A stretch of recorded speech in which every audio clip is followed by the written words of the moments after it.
So my name is Tanya Roy, and this month's artist spotlight is, do we use doctor?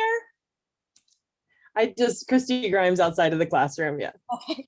Is Christie Grimes, who is, now correct me if I'm wrong, is a poet as well as an author, published poet and author. And she lives obviously in the North Country and teaches at Jefferson Community College, correct? Correct. Okay. So just kind of by way of introduction, is there anything else you would like to throw in there? No, I think that's good. So how long would you say you have considered yourself to be a writer of anything, of any genre, of any form? Any genre, any form. That's probably, I think identity wise, it goes back to probably grade school. But in terms of owning that identity, probably much later. I certainly remember my mom recently cleaned out her house and sold it, and so of course she'd accumulated things forever, and so she kind of kept handing me these things that she would find, and some of those were like little booklets that I had written when I was in grade school, of tall tales and short stories and things like that. So I know that intention and that enjoyment and idea, stretches way back. In terms of, I'm going to try to send things out and dedicate, chunks of my time to this and so forth, then that was probably college and later. So certainly the first time like seeing a short story in print or a poem in print, like those were the big moments that kind of like had extra validation. That was really, really nice if someone else thinks I'm a writer besides just me. But in terms of just kind of sitting at home and spending time with the work and that kind of enjoyment, or enjoyment of the process, even if the process wasn't always fun, I think probably came in my 20s and 30s. And it's kind of re-upped at different points in my life. There's certainly been times where I had, a strong focus on writing and a lot of time and investment. And then other times where I just had to pull back for whatever reasons. And it just took a smaller space in my life. So it didn't necessarily change the identity part, but kind of a smaller space for a while. So I have so many questions that branch off of that answer, but we'll start with the last one, which is, I know a lot of the people who will be listening to this interview enjoy you as an artist already, but I'm hoping that a lot of the people who hear this are people who maybe are aspiring writers or who don't consider themselves writers. And so that's the big question I've wanted to ask you, since I found out I was going to be doing this interview, is now that you've come out the other side and you have seen things in print and you actually have books of your own, of compilations that are in print, so other people, like you said, have kind of validated that you are a writer. Looking back though, what would you say it takes for someone to just be a writer? What's that, where does that come a point where you can say, I consider myself a writer? I think there's different spheres of what you want from it. I always kind of wanted that book on a shelf. And if you want that book on a shelf, it's not that you have to have that book on a shelf somewhere to call yourself a writer by any means, but it also means that you have to be willing to be rejected and show it to people and send it out. And it's hard to know when you're ready for that. And some people don't really want a part of that to be a part of their creativity and their art and their enjoyment. And I think that's perfectly fine. And they're still writers too. Like anybody that, sits at the computer or goes to the coffee shop with their journal and is creating something, to me, that's a writer. And so I think it's playing with it and kind of discovering what you want out of it. I have a dear friend, and he paints in Texas, and he creates these beautiful artworks, and he gave me one and he's given a few to people, but mainly they're just in the walls of his house. And I'm like, you could have a show, you could do this, you could, oh my gosh. And that's not really the direction he wants to go. That's not something that he endeavors for. That's not something he gets enjoyment from. And it's just not what he wants from his art. And so, I mean, he's still an artist. He's still a great painter. So I think probably that's something that the individual has to define, and maybe it's defined differently at different parts of your life, because there were times where I didn't really care about the book on the shelf, and then other times that that was really a driving force for me. Um, so, but if the book on the shelf is part of it, then opening yourself up to say, you know, I'm going to put time into this. I'm going to be willing to be rejected by the various publishers or the people that kind of, you know, and there's different routes to publishing and different routes to having that book on the shelf too. But kind of that old school traditional format of having some publisher that is, you know, this external reviewer that's going to look it over and judge it. That's a really intimidating process. And, you know, being open to that and not internalizing that that's a judgment of you or even of your work, because I mean, who knows how it's going to strike a person on any given day. So a lot of it is just trial and error and keeping at it, and kind of being willing to be rejected a lot until you find the right person and the right place, and revising along the way. So I'm wondering, one of the things you mentioned is it doesn't really matter where you write. Do you have a favorite place? I know I am not. When we were working from home, I thought I am much better when I go to work every day. I'm a much better teacher when I go to work every day. Not that I don't get copious of amounts of work done at my desk at home, but you know, is home the place that you write the best, or is there, do you have a different favorite place? I don't have a favorite place. I do have, it has to be some kind of like, I mean, my favorite thing is just like old school legal tablets and pens, because then typing it up after that, I can kind of get that first stage of revision.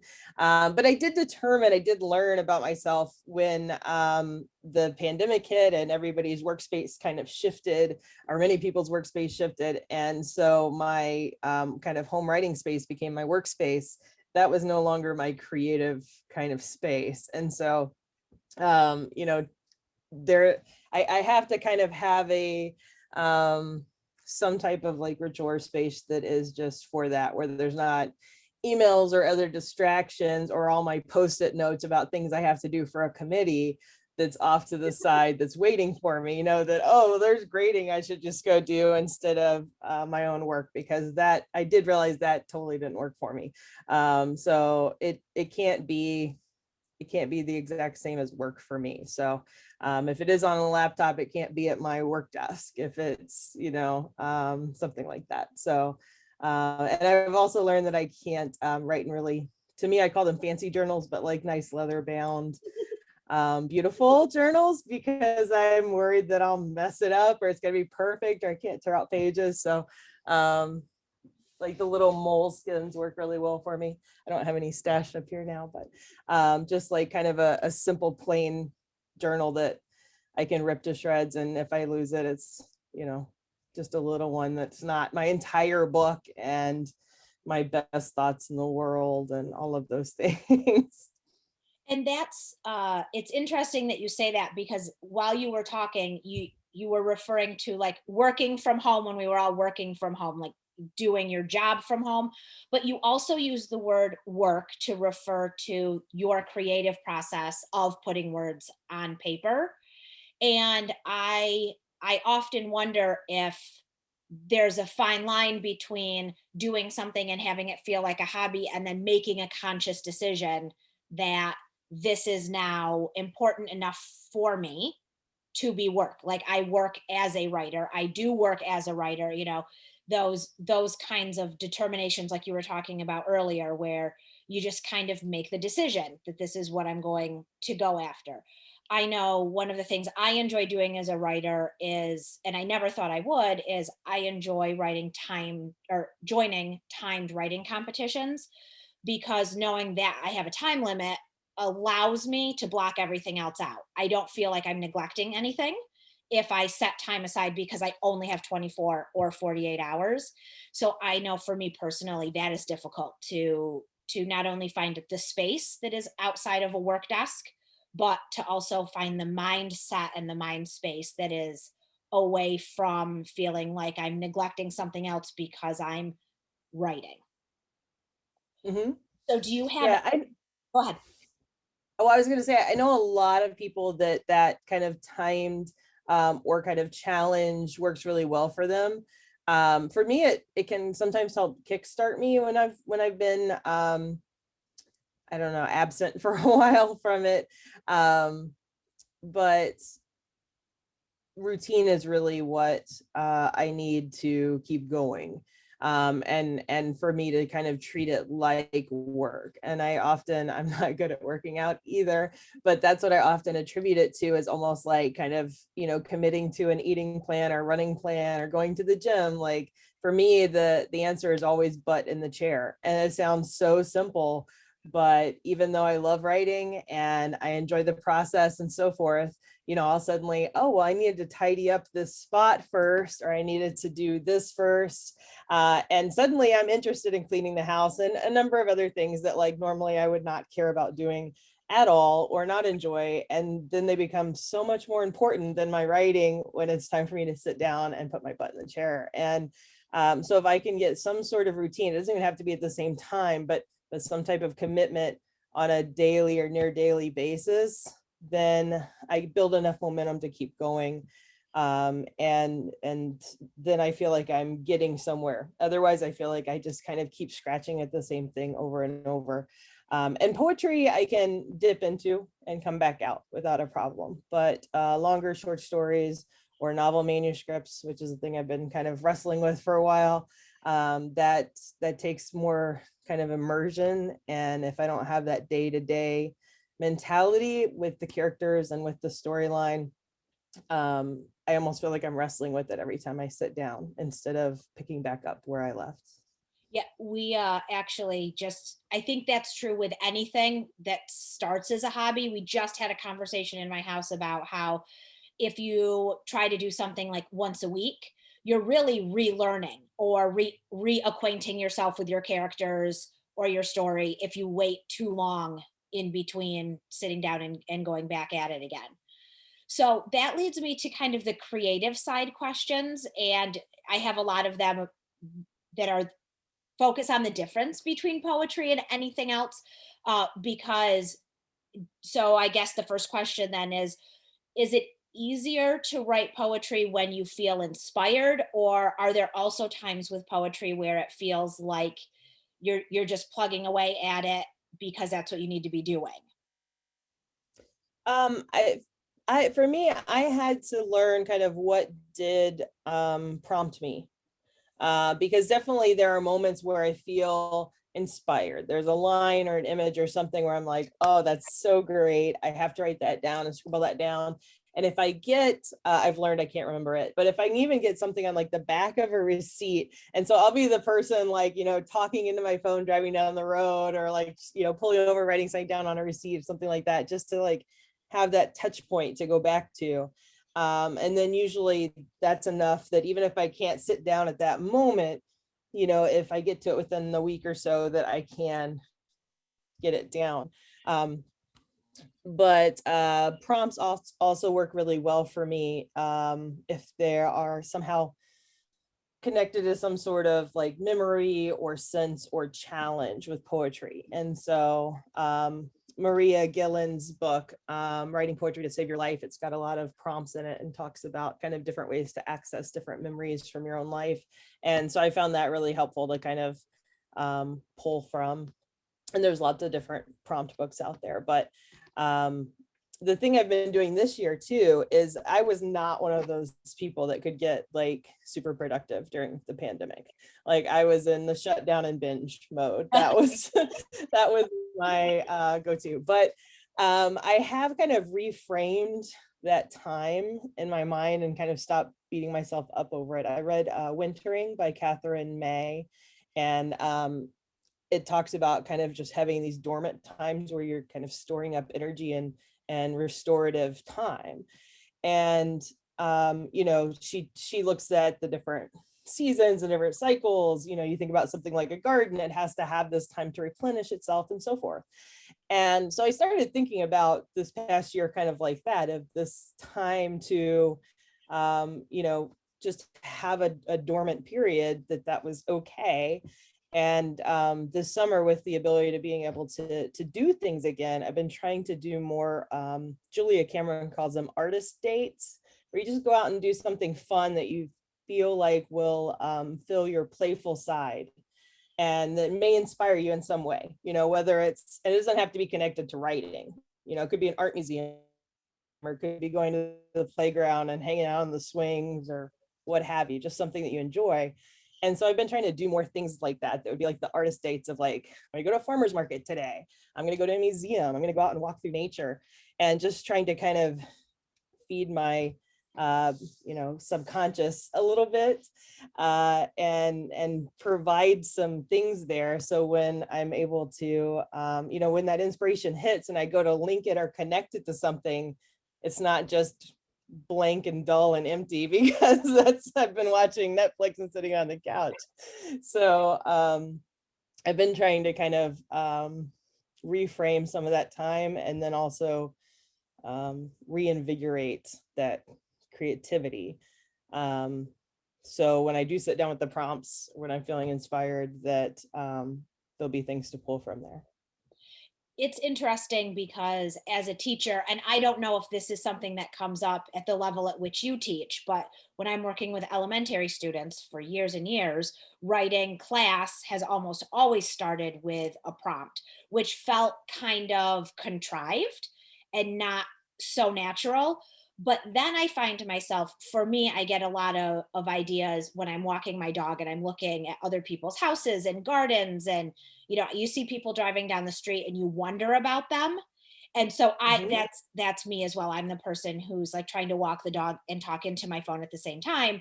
But the idea that those could become prompts, like those could prompt other people or other creative venues, or you know, other trains of thinking. So I think it's interesting that as a, I remember being a student in high school and having to respond to a prompt, and I thought, "Oh, this is this feels awful. I don't, you know, I have no thoughts on this particular prompt," but it's interesting that they're now viewed as a way to kind of get creativity to flow, which I think was probably my teacher's point all along, and I just missed it. Well, and I think, I mean, one of the things I try to do in my courses, we do use prompts. It's not necessarily a daily thing, but I also really try to vary what they're pulling from, because for me, like dialogue, like somebody said something that I overheard in a cafe, that will remind me of something someone once said about my grandpa, and then suddenly there's, you know, ideas circulating. But if somebody said, you know, what would you do if you were, you know, given a superpower, that maybe that takes me into something, maybe it doesn't, you know. So kind of open-ended questions don't necessarily always prompt me. So I really try to do like a variety of different prompts. Sometimes it might be like pictures that I've just like picked up at a garage sale, you know, and pass out, or, you know, getting people thinking about like song lyrics and thinking of a favorite song from a time period. And so I think varying the types of prompts to try, not beating yourself up if something doesn't come, Yeah, and trying different things, because if you can kind of learn what does spark for you, then you can kind of go back to those more often and have kind of a more reliable, you know, inspiration machine there. absolutely. So you mentioned like things that you remember or inspiration that remind you of, you know, something someone said about your grandfather. And I know at open mic nights, I've heard you perform a lot of your poetry, and a lot of that is very personal and very connected to your personal life. Uh, do you also write things that maybe you don't have firsthand knowledge of, or don't necessarily come from a memory or something you've experienced? Yes, I've been doing more things. It's kind of funny because the billionaire space race is all in the news right now. But I've been doing over the past year or so. I grew up about 20 minutes from NASA in Clear Lake, Texas. And so NASA and space and the shuttles and the Challenger happened when I was in grade school. That stuff has always been kind of really interesting, and kind of packed a lot of emotion and wonder and danger and exploration and all these things connected for me. And so I've been doing more in the past year or two of learning some type of fact or something new and interesting, and then trying to visualize and create around that. And then whether it's science or nature or art, whatever it may be. And so sometimes that goes in a personal direction, but often it's kind of driven by what it is I'm focusing on there. Research has always been the part of writing I really enjoy. And it took me a long time to realize that research is part of the process of writing, even though I'm not always putting paper to pencil. One of my favorite stories is Agatha Christie and all of the knowledge that she had about poisons and the things that she wrote about. She actually gained in the military. It wasn't like she went out and did research on poison. She had that base knowledge already from a life that you wouldn't have expected would have come from someone who was a writer. So I definitely think that research can be inspiring as well, even if I don't know what I'm going to do with Mhm. it. Go ahead. It can be such a rabbit hole, and such an enjoyable one. And so sometimes I kind of handle it two different ways. I either put a time limit of like, I'm gonna give myself 15 minutes, or half an hour to whatever. And then I'm the second 15 minutes or the next 30 minutes after that is going to be writing, where I have kind of a little alarm set on my phone, like, okay, what are some lines I can pull from what I learned? What might I write about? Or I just say, this week or this day or whatever is going to be research, and the next day or the next week or whatever is going to be writing. And with some of the things that you do, like one thing leads to the next, to the next, to the next. You still maybe found the answer that you're looking for. Sometimes it might be, okay, today's just going to be a research day, but there's been times where I found myself like, okay, I've had how many research days, I haven't written anything, like it's time for me to like stop calling that, productive, and pick a day where I'm gonna like use it. So this is kind of a personal question that I am curious about what your answer might be, but you talked about poetry is obviously or can be a short form, and then there's like the short story that maybe becomes a longer story, and then you mentioned novels and getting into that. What do you do, or do you have any recommendations for if you have an idea and the idea seems very motivating and it kind of runs its arc, and then there's no more there, like the characters aren't speaking to you or the setting doesn't naturally give you something else to write about, and so do you leave that for a while and come back? We often hear about all of these published authors that have half written short stories or half written novels laying around because it just didn't turn into anything. Do you leave that? Do you kind of struggle through, do more research? Um, for me, it kind of depends, one, how connected I feel to the material, and two, what type of maybe conflicts or characters I got out of it. Um, if it was, the arc was in 2 pages and it turned into this really great vignette about somebody, but you know, I don't have a larger world in my mind. It's just, this is the only snippet I have. Then I might say this is what it is. Um, if there's something where I feel like there's more there, but I just don't have it, then I might, leave it for a day or two, but I might also try to write out the energy and just start throwing a lot of what if questions. If I have 2 pages and it stopped, what if I know something about this character's parents, or what if another character comes through the door and unravels what just happened, or what if this was all in a different timeline, or I just start throwing, maybe I would make, with one of the novel exercises that I actually recently did, trying to think about, because I've done 2 novel manuscripts, and I've got to the point of like finalists and contests and good agent feedback and so forth, and it never made it over the hump. They wanted changes to the entire kind of point of view that I wasn't willing to do, and I just, okay, I'll write the next book. Well, the next book that I've been working on for a really long time now, just can't get that first manuscript or first draft finished. And so one of the exercises was list 20 questions that you have about this piece, about the character, about, and it was just all what if, and then try to throw things at it. And it was trying to kind of add more complexity, but also trying to learn more about what's going on. And some of the questions were just off the wall and I didn't do anything with them, but some of them really led me to some productive, interesting things. So I think for me, it's usually how married do I feel to it? And that depends whether I'm going to just kind of keep toying with it or give it some space. A lot of times if it's something really short and I give it space, I'm not going back to it. I'll just move on to the next thing. But if I feel like this is the, and whatever length it may be somebody saying, this is the longest thing I've ever written. I'm really excited about this. I'm just stuck.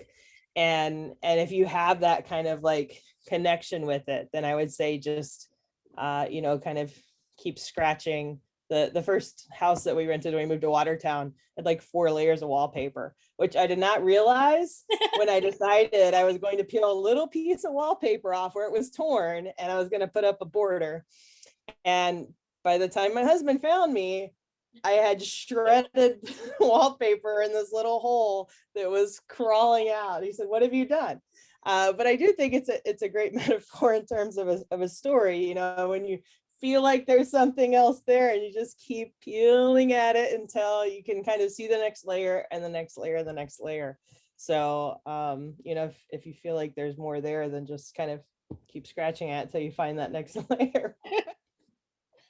And it may never end.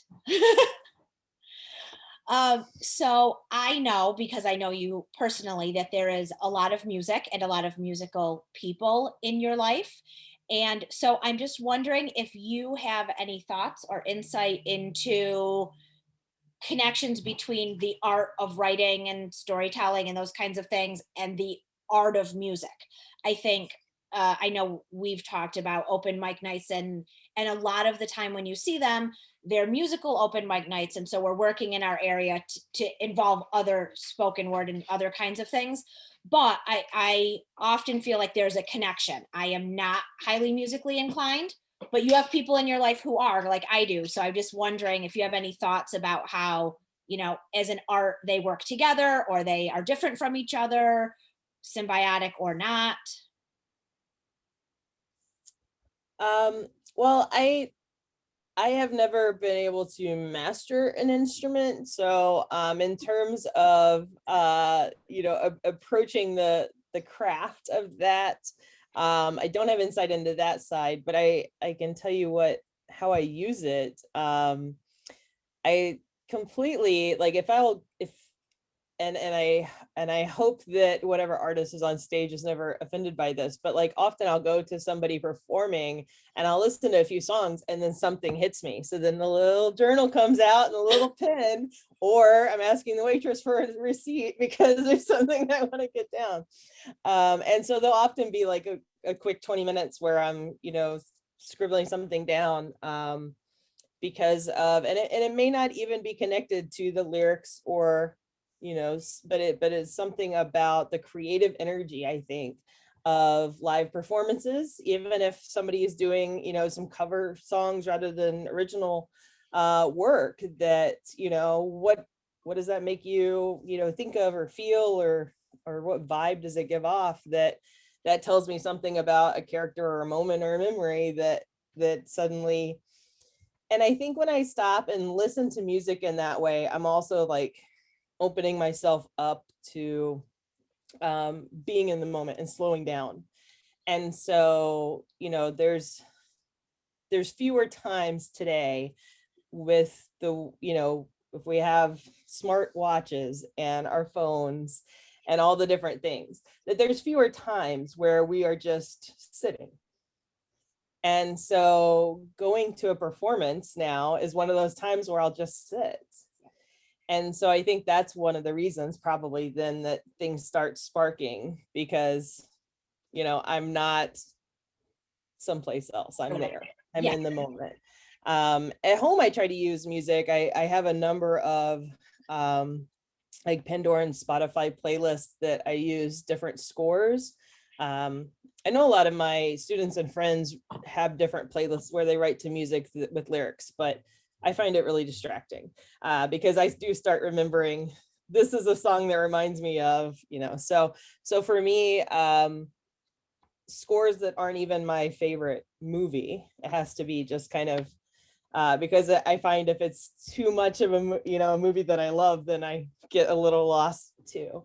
But there's so many playlists out there that you can just get some unfamiliar instrumentals going, and then I tend to, like right now, the manuscript I'm working on is got a lot of elements of horror.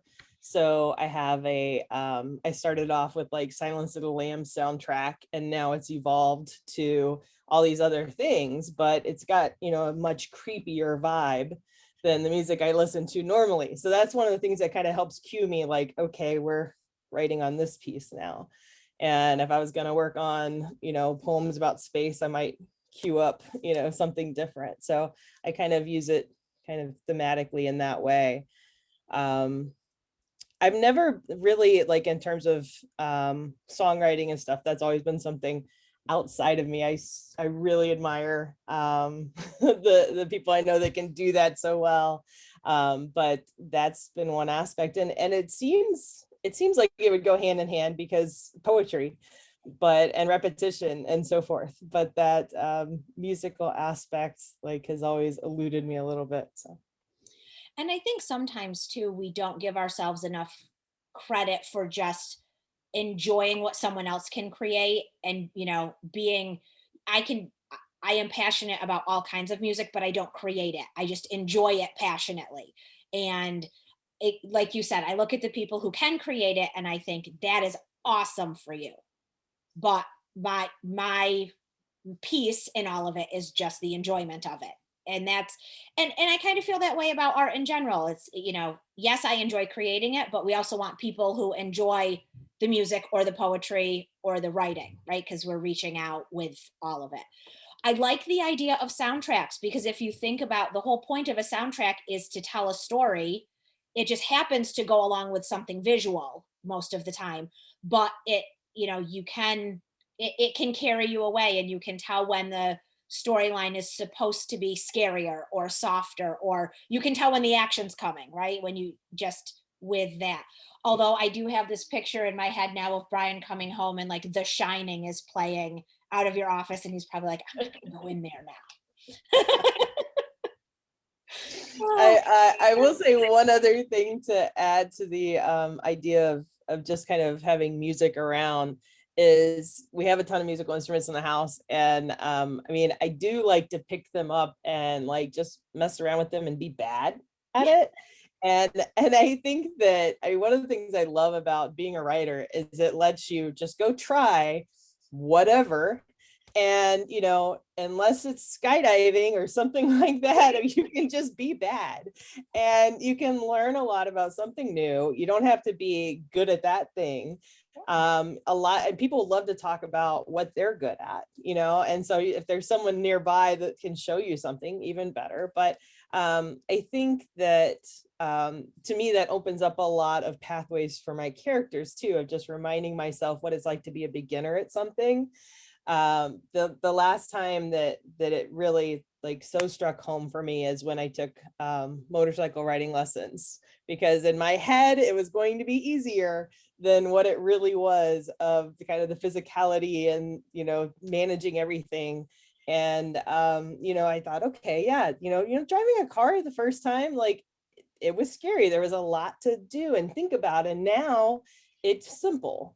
Yeah. And I think that as we get older, there's, you know, more things that we have done enough times that they're simple, that it we kind of either beat ourselves up if something is hard again, like cooking or what have you. And also we forget how much we've learned and how far we've come. And so if we're, you know, writer's block or whatever, you know, go do something that you can be just really, really bad at, and you don't have any expectations of being good at it. And, you know, it can kind of ease the pressures, I think, to going back to the page, because a lot of times you might realize, like, oh my God, I put a lot of pressure on this, and it's, I'm just doing Especially this for fun.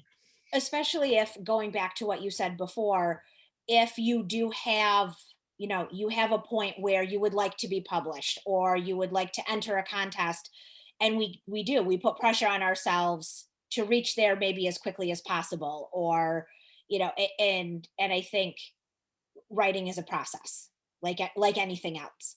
So before I let you go, we always like to ask, can you give other people who might be aspiring writers or artists in this vein, are there places that people who do this gather in the Jefferson County, Lewis County? You know, are there groups that they could look for or reach out to, or places?